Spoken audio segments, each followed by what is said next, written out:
The truth is that weddings don't fall apart all at once. They fracture quietly, long before the dress is zipped. Long before the music starts, long before anyone realizes they're standing inside a battlefield disguised as a celebration. I've planned weddings for over 15 years, and if there's one pattern I've learned to recognize instantly, it's this one. When a mother inserts herself into the finances, the guest list, or the moral judgment of a bride, the ceremony is no longer about love.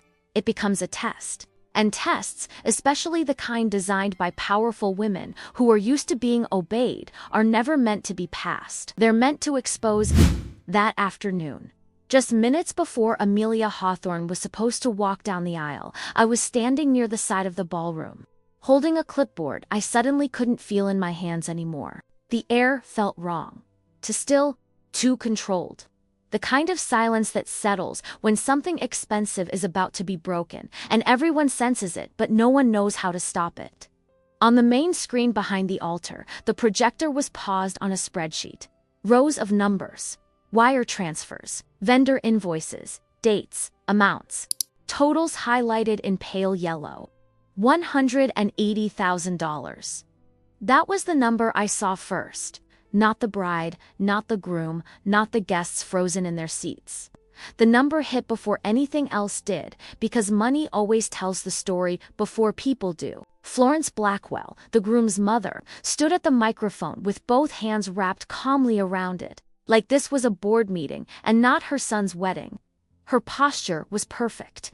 Her voice, when she tested it, was steady, practiced. There was no tremor of emotion, no hesitation, no hint that what she was about to do would permanently alter every relationship in that room.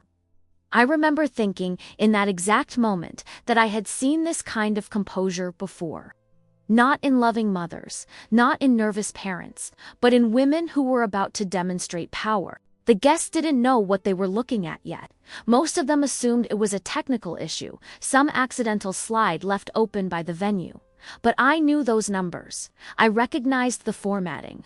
I had approved some of those invoices myself, believing they came from Amelia's carefully managed, painfully stretched budget. My stomach tightened as realization settled in, slow and heavy. This wasn't a mistake. This was a reveal. Florence cleared her throat, and the sound echoed too loudly in the room. The musicians had stopped playing. The officiant looked confused, glancing between me and the groom. Hunter stood stiff at the altar, his face already pale, already telling me that whatever this was, he knew it was coming. Or worse, he knew and had chosen not to stop it. I felt something between disbelief and controlled anger rise in my chest. Not the explosive kind. The kind that goes cold, sharp, and painfully clear. The kind you feel when you realize a wedding has been hijacked, not by chaos, but by calculation. I wanted to step forward. I wanted to cut the microphone. I wanted to protect the bride who was waiting just outside the doors, completely unaware that her wedding was about to become a public examination of her worth. But years in this industry have taught me something unforgiving. When a mother like Florence takes the stage, stopping her doesn't undo the damage, it only changes the shape of it. So I stayed still. I watched, I listened, and I prepared myself to witness exactly how money, when wielded by the wrong person, can turn love into leverage. If you've ever wondered how weddings quietly become tools of control long before anyone says a word, stay with me, because what happened next only makes sense once you understand who Amelia Hawthorne was before she ever met her mother-in-law. Amelia Hawthorne wasn't reckless with money. She wasn't chasing a fantasy she couldn't afford. And she certainly wasn't expecting anyone to save her. I remember the first meeting I had with her, months before that afternoon. She sat across from me with a leather-bound notebook she'd clearly used before. Pages already worn at the edges, numbers written and rewritten in neat, careful handwriting. She wasn't the kind of bride who talked about dream weddings. She talked about limits, about trade-offs, about what she was willing to give up so she wouldn't owe anyone a single thing. She told me, almost apologetically, that she was paying for the wedding herself. Not because she wanted to prove something, but because independence mattered to her more than chandeliers and imported flowers. She worked full-time, had student loans, she was still paying down and a savings account that reflected discipline, not abundance. Every dollar in that budget represented time. Late nights, missed weekends, choices made carefully and alone. Her dress cost $6,800. And even that number came with context. She paid it in installments, 3 payments spaced out over months, each one timed around her paycheck. I remember her laughing nervously when she told me, saying she'd never spent that much on herself before and probably never would again. There was pride in her voice, but also vulnerability. She wasn't pretending this was easy. She negotiated with vendors personally, asked uncomfortable questions, compared contracts line by line. When something went over budget, she didn't panic. She adjusted, cut, reworked. She was calm in the way people are when they're determined not to ask for help they don't trust. That's why Florence's entrance into the planning process felt so calculated, even then. Florence introduced herself to me as simple, frugal, unimpressed by luxury. She wore understated clothes, drove an older car, and spoke often about how excess ruined character. She made a point of mentioning how she'd raised Hunter to appreciate hard work, humility, and restraint. She said she believed weddings had become wasteful performances designed to impress people who didn't matter. And she paid for nothing. Not the venue, not the catering, not the flowers. Not even a symbolic contribution. Every time the subject came up, she waved it away with moral language. Said young couples needed to struggle a little. That being handed things weakened marriages, that Amelia would value the day more if she earned every piece of it herself. On the surface, it sounded principled, almost admirable. But I've been doing this long enough to know the difference between modesty and withholding, between boundaries and control disguised as virtue. Florence wasn't stepping back. She was watching. She attended tastings and criticized portion sizes. She commented on floral choices and guest counts. She questioned whether certain relatives deserved to be invited, all without opening her wallet, all without taking responsibility. It was judgment without investment, observation without risk. Amelia tried to brush it off. She told me she respected Florence's values, that she understood where she was coming from, that not everyone expressed love through money. And maybe, at first, she truly believed that. But there's a quiet erosion that happens when someone keeps reminding you how much you're spending while contributing nothing themselves. When every decision feels like it's being graded. When restraint is praised, but never enough. Hunter, meanwhile, stayed carefully neutral. He didn't defend his mother, but he didn't challenge her either. When Florence made comments about waste or entitlement, he'd change the subject. Smile tightly. Tell Amelia it wasn't worth the argument. I watched him do it again and again, choosing peace in the moment, unaware of the cost it would demand later. And if you think Florence's refusal to pay was about humility, give me a moment. Because what she was really doing had nothing to do with simplicity and everything to do with patience. Florence's refusal to contribute financially didn't end the conversation. It reshaped it. When a mother refuses to pay, but refuses to leave as well, money doesn't disappear from the dynamic. It just changes position. It moves from the table to the shadows, where it can do more damage without being questioned. Florence began offering opinions framed as lessons. She spoke about class as if it were a moral quality, not a social position. She warned Amelia about appearing too eager or too extravagant, even when the choices were modest by any standard. She reminded her, repeatedly, that people were watching, that families like theirs had reputations. That restraint was a form of respect, and every time Amelia pushed back, even gently, Florence withdrew. Not dramatically, quietly. A pause in communication, a delayed response. A look that said disappointment without using the word. Those silences were not accidental. They were corrections. I watched Amelia start second-guessing herself, not because she was wrong, but because she was tired. tired of defending reasonable decisions, tired of being measured against standards that shifted depending on Florence's mood, tired of trying to prove gratitude for something she hadn't received. Hunter remained in the middle, a position he'd clearly been trained to occupy his entire life. When Amelia expressed frustration, he urged patience, said his mother meant well, said this was just how she was. I could hear the conditioning in his voice, the way he framed discomfort as normal and conflict as something to be endured rather than addressed. The power dynamic was becoming visible now. Florence didn't need to pay to control the process. By withholding money, she forced Amelia to justify every expense, every choice, every boundary. The wedding became something Amelia had to defend instead of enjoy. And then, quietly, something shifted. Vendors started calling me with questions Amelia hadn't asked. Small changes were proposed, adjustments framed as suggestions from the family, a table count modified, a menu option replaced. Nothing dramatic enough to trigger alarms, just enough to create confusion. At first, I assumed miscommunication. It happens. Weddings are complicated. But when I traced the requests back, the same name kept appearing in email threads and side conversations. Florence. She wasn't paying openly. She wasn't taking credit. She was intervening just enough to be present without being accountable. And that's when I realized this wasn't about saving money. It was about controlling the environment while preserving moral superiority. Because if Amelia complained, Florence could always say she hadn't spent a dime. If something went wrong, Amelia would still be responsible. The blame would land exactly where Florence wanted it. And if you're thinking this sounds familiar, give me a moment. Because what came next is where weddings stop being celebrations and start becoming traps designed to close slowly and very deliberately around the bride.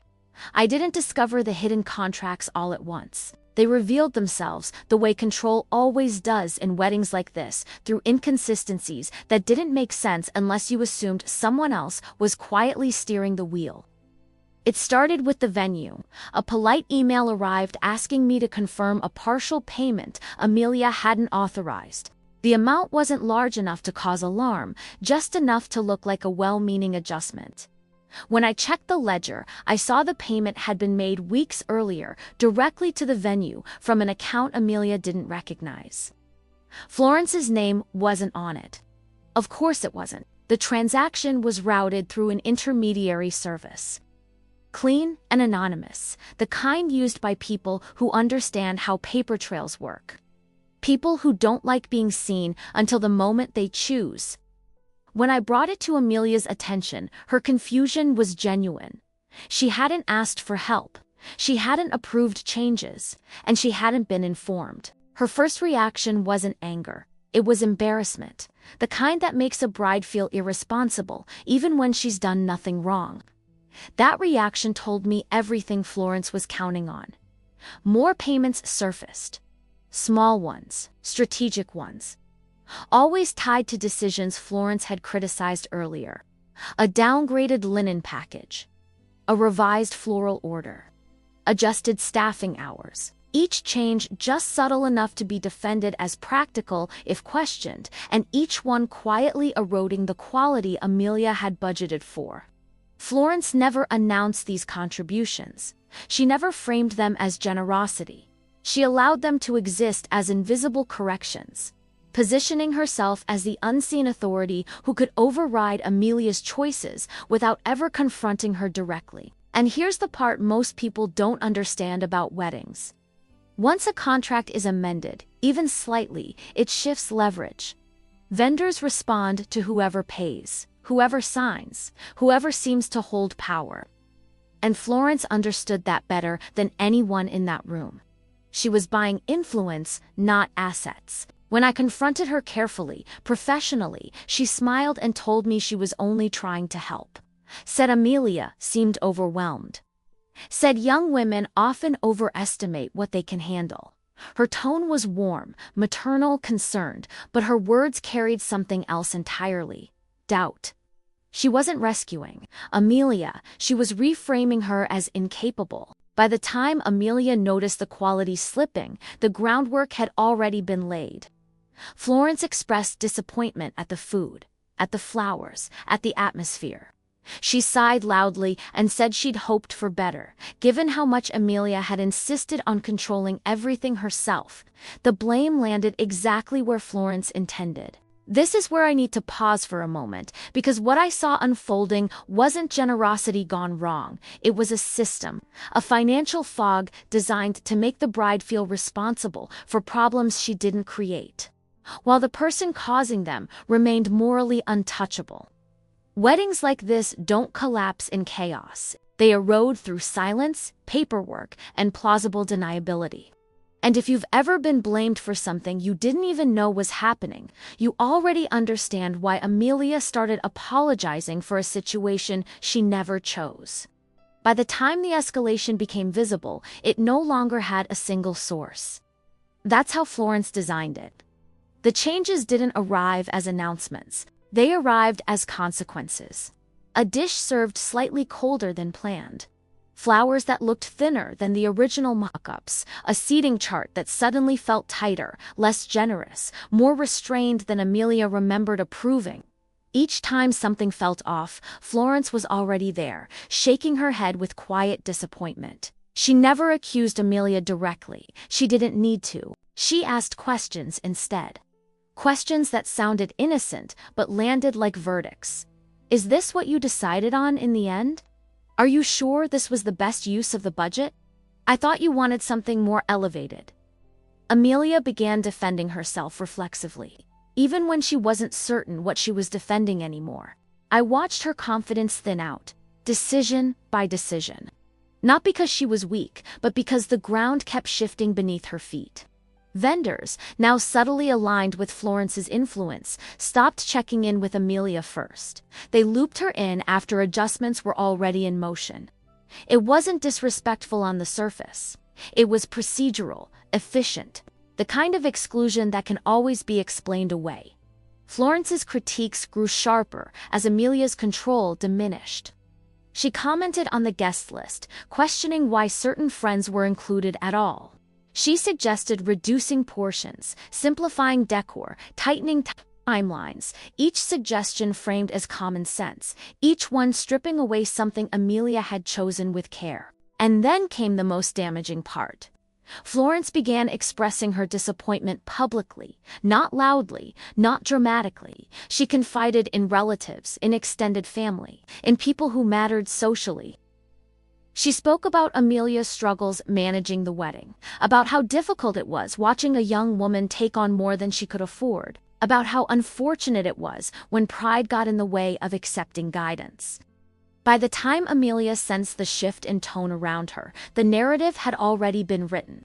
She was no longer the disciplined, self-funded bride.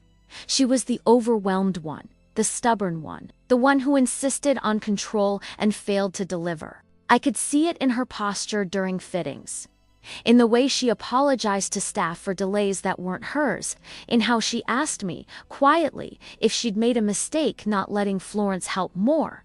That question broke something in me, because this is the moment where people misunderstand what's happening. They think the pressure is about money. It isn't. It's about identity, about slowly convincing someone that their independence is a flaw and their boundaries are evidence of immaturity. Florence wasn't sabotaging the wedding openly. She was exhausting the bride. And if you think this was the worst of it, stay with me, because there's a point in every situation like this where control stops hiding behind concern and reveals exactly what it wants in return. There's a moment in some weddings where everything slows down for me. Not because the schedule is behind, or a vendor is late, or something visible has gone wrong. It's quieter than that. It's the moment I stop asking what's happening and start asking why. That moment came for me with Florence about 2 weeks before the wedding. Amelia and I were reviewing the final numbers, recalculating for the third time because yet another minor adjustment had been made without her approval. She looked tired in a way that sleep doesn't fix. Her voice stayed polite, but the pauses between her sentences were longer now, like she was bracing herself before speaking. She told me Florence had called her the night before, not to argue, not to criticize, to check in. Florence had asked how Amelia was holding up, told her she admired her resilience, said not everyone could handle this level of responsibility so young.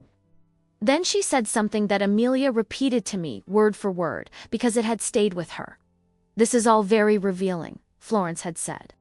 "Weddings show you who people really are under pressure." When Amelia told me that, she laughed softly, like she wasn't sure if she was supposed to feel complimented or warned.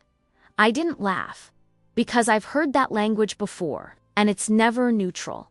Tests are never about character. They're about obedience. They're designed by people who believe love should come with conditions, and respect should be earned through endurance.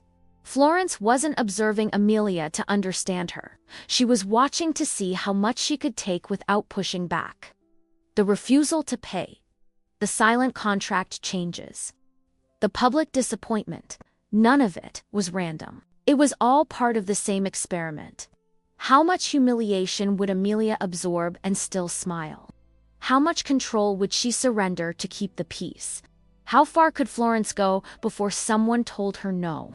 And the answer, so far, had been uncomfortable. Amelia had adapted. She'd apologized. She'd doubted herself. She'd softened her boundaries in small, almost invisible ways. Not because she agreed with Florence, but because she wanted the wedding to survive. Because she believed endurance was maturity. Florence noticed, that's the part people miss. Women like Florence don't escalate when they're challenged. They escalate when they're tolerated. Each concession confirms that the next demand will be met as well. By then, I knew the wedding was no longer about love or celebration. It was a proving ground, and the prize for passing the test wasn't acceptance. It was continued access, continued judgment, continued control. I also knew something else, a certainty that settled heavy in my chest. Florence wasn't done. Whatever she had planned didn't end with subtlety or silence. Women who invest this much patience into control don't reveal their power quietly. They wait for an audience. They wait for timing. They wait for a moment when resistance would cost too much. And that moment was getting closer. The morning of the wedding arrived, wrapped in a kind of artificial calm that I've learned to distrust. It was one of those mornings where everything appears to be running smoothly on the surface. Hair and makeup started on time, dresses steamed without incident. The weather cooperated in that almost suspicious way, as if the universe itself was holding its breath. But beneath that polished stillness, there was tension coiled tight, like a wire pulled too far back to ever return to its original shape. Amelia sat in the bridal suite by the window, already dressed, her hands folded in her lap. The gown fit her perfectly, not just in size, but in spirit. It was elegant without being loud, structured without being rigid. The kind of dress chosen by someone who wanted to feel like herself, not like a performance. She looked beautiful, but there was a guardedness in her expression that hadn't been there during our earlier fittings. She wasn't nervous about the vows. She was bracing. Every few minutes, she glanced at her phone, then set it down without unlocking it, as if she was waiting for something she couldn't quite name, a message, a call, a disruption. When brides are excited, their energy expands outward. Amelia's had turned inward, protective, careful, like someone walking through a room they know has fragile glass on the floor. Florence arrived precisely on time. Not early, not late. Exactly when she intended to be seen. She wore a tailored suit in a muted tone that communicated restraint while still commanding attention. Her hair was immaculate, her posture unhurried. She moved through the venue as if she already owned it, greeting staff by name, thanking vendors with practiced warmth. The woman everyone saw that morning was gracious, composed, almost generous. But I watched her eyes. Florence's eyes never rested. They scanned, measured, took inventory. She wasn't here to witness a wedding. She was here to supervise an outcome. She stopped by the bridal suite briefly, just long enough to kiss Amelia on the cheek and tell her she looked appropriate. Not stunning, not radiant, appropriate.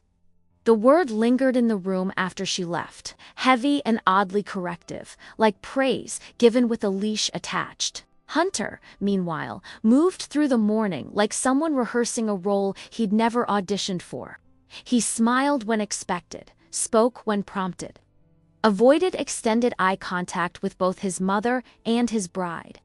I noticed how often he checked his phone, how quickly he silenced it when messages came in. There was a stiffness to him that suggested anticipation rather than surprise. He knew something, or at least he knew enough to be afraid of it. As guests began arriving, Florence positioned herself strategically. She spoke with extended family first, then business acquaintances, then friends of friends. Always in small clusters, always with just enough privacy to control the narrative without appearing secretive. Laughter drifted from those conversations, but it was the kind that followed commentary, not joy. I caught fragments as I passed by. "She's very independent. It's been quite a process. You'll see what I mean." Each sentence sounded harmless on its own. Together, they formed a preface. Backstage, the musicians tuned their instruments. The officiant reviewed his notes. The doors separating Amelia from the ceremony space remained closed, tall and symbolic, as if they were holding more than just her entrance at bay. I stood near the edge of the room, headset in place, senses sharpened by a feeling I couldn't ignore. This wasn't stage fright. This was staging. Florence checked her watch once, then again, then nodded to herself, satisfied. She took her seat in the front row, close enough to be visible, close enough to matter. And in that moment, I understood something with absolute clarity. She wasn't improvising. Whatever was coming had been timed, rehearsed, and emotionally costed out long before this morning. The calm wasn't peace, it was confidence, the kind that comes from knowing the next move and trusting that no one else will dare interrupt it. I glanced toward the side entrance where Amelia waited, bouquet trembling slightly in her hands. She took a breath, steadying herself, unaware that the ceremony she was about to step into had already been rewritten.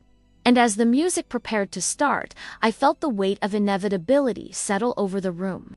Because when someone like Florence chooses a public moment, it's never to share love. It's to collect obedience. Florence stood up before the music reached its cue. It was subtle, almost polite, the kind of interruption people forgive instinctively because it looks temporary. She raised one hand slightly, palm open, and leaned toward the officiant with a smile that suggested coordination rather than disruption. Someone handed her the microphone without hesitation. That alone told me how thoroughly she had prepared the ground. Staff don't question authority they believe has already been established. The room quieted in layers. Conversations dissolved first. Then the musicians stopped. Then even the ambient clinking of glasses seemed to fade, as if the space itself was leaning in. I remember feeling my shoulders tighten, an involuntary reaction. The way your body responds before your mind finishes the thought. My instincts were screaming that this was the point of no return. That whatever happened next couldn't be smoothed over with scheduling adjustments or calming reassurances.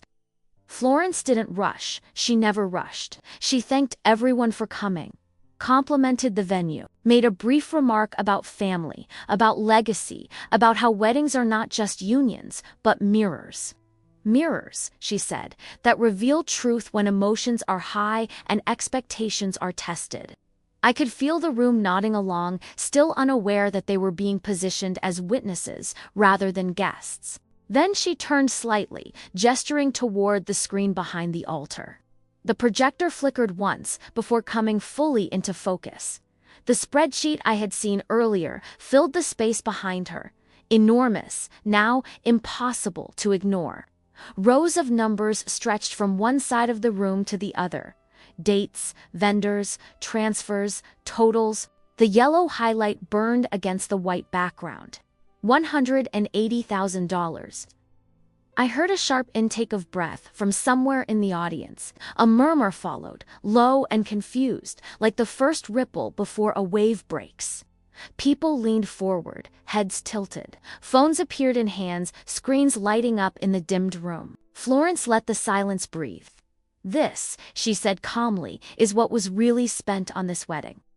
I felt my jaw tighten so hard it ached.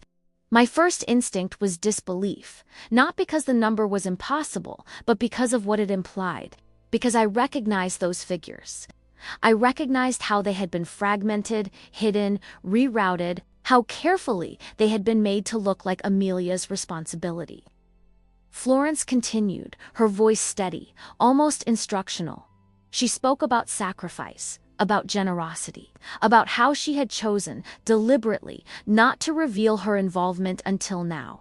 She explained that she believed in understanding a person's character before rewarding them, that she had wanted to see how Amelia would behave under financial pressure, whether she would remain grateful, whether she would show humility, whether she would appreciate support when it was given quietly. Then came the sentence that made my stomach drop. "I am a billionaire," Florence said, as if stating the weather. Gasps broke free this time, louder, less controlled. People turned to each other, whispering urgently. I saw shock flash across faces that had spent the entire evening assuming Florence was merely reserved, perhaps conservative. The woman who had preached frugality now stood framed by numbers that contradicted every moral lecture she'd delivered. Florence wasn't finished. She clicked a remote in her hand, and the screen shifted. Bank statements appeared, corporate logos, a short video montage began to play, showcasing properties, companies, charitable foundations, proof layered upon proof. Not because anyone had doubted her claim, but because she wanted dominance, not belief. I felt heat rise in my chest, a slow, controlled anger that settled behind my ribs and stayed there. This wasn't disclosure, it was spectacle. Florence turned, finally, toward the doors where Amelia was waiting. The doors were still closed. Amelia hadn't seen any of this yet. Florence spoke about disappointment now, about how difficult it had been watching Amelia manage the wedding, about how often she had felt compelled to intervene discreetly.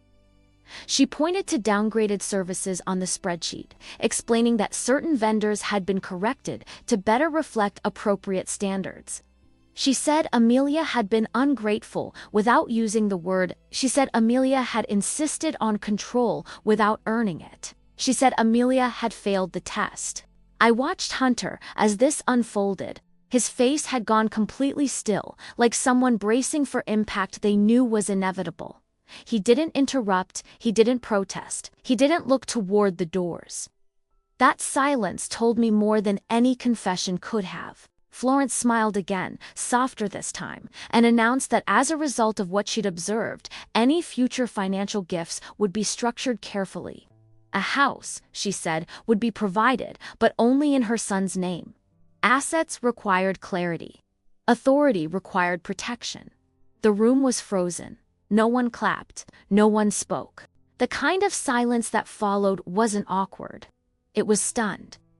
The kind where people are mentally recalibrating, realizing they are present for something they will talk about for years, whether they want to or not.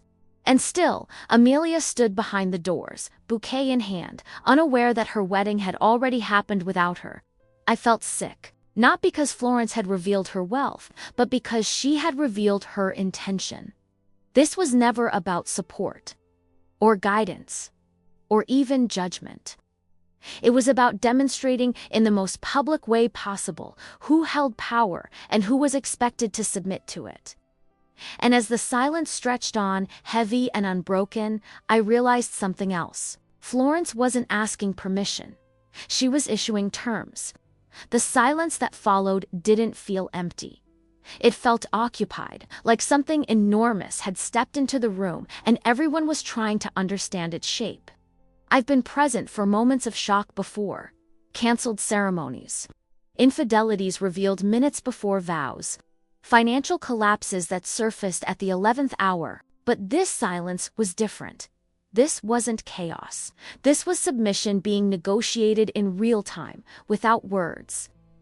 Florence adjusted her grip on the microphone, waiting, not nervously, patiently.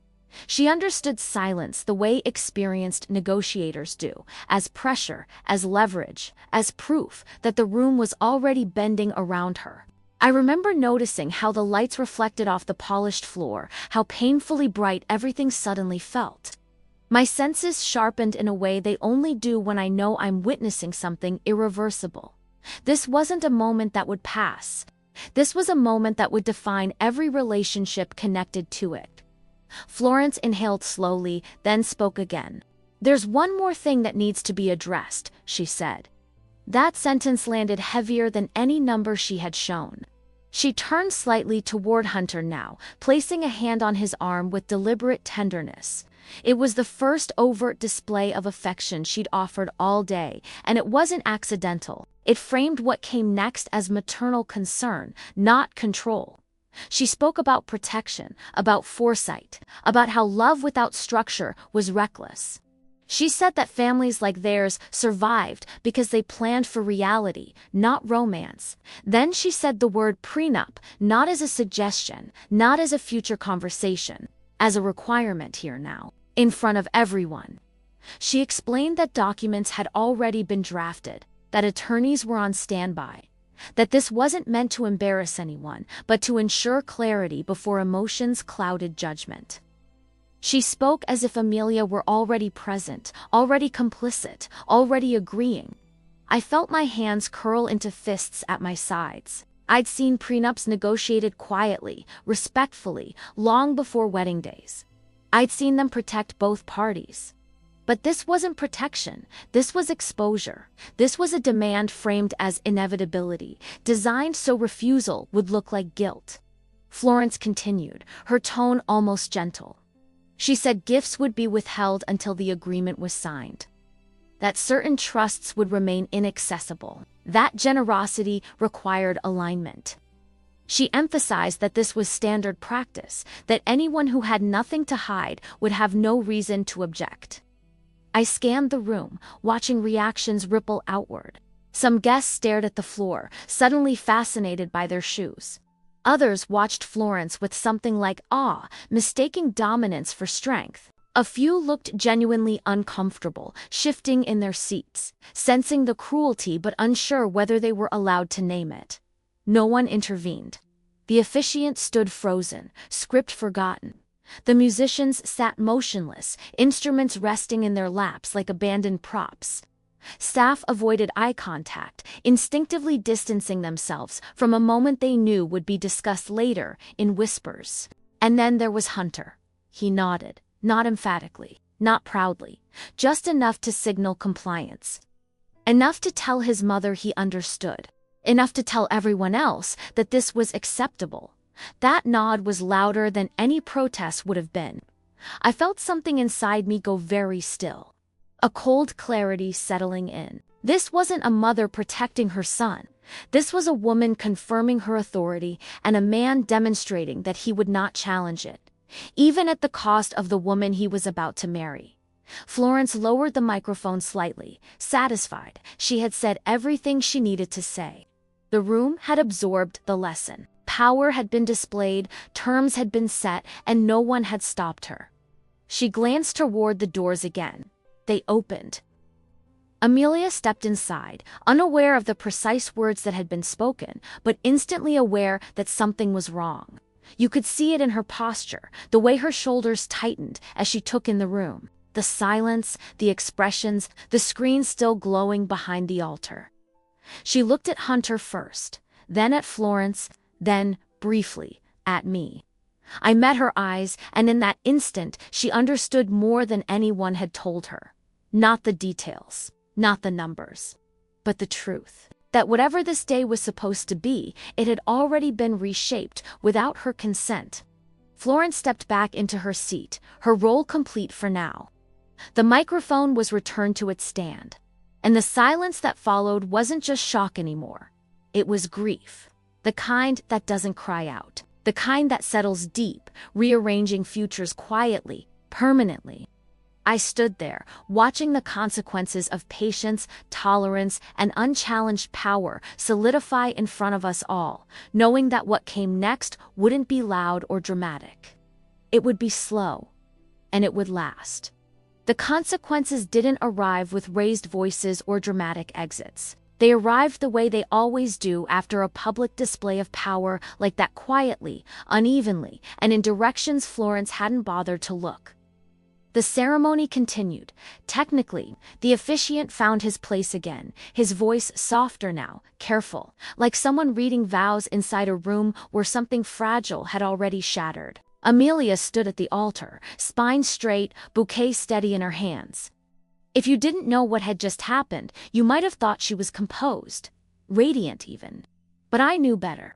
There is a specific kind of dignity that appears when someone realizes they are being humiliated and refuses to participate in their own degradation. Amelia didn't smile more than necessary. She didn't shrink, she didn't apologize.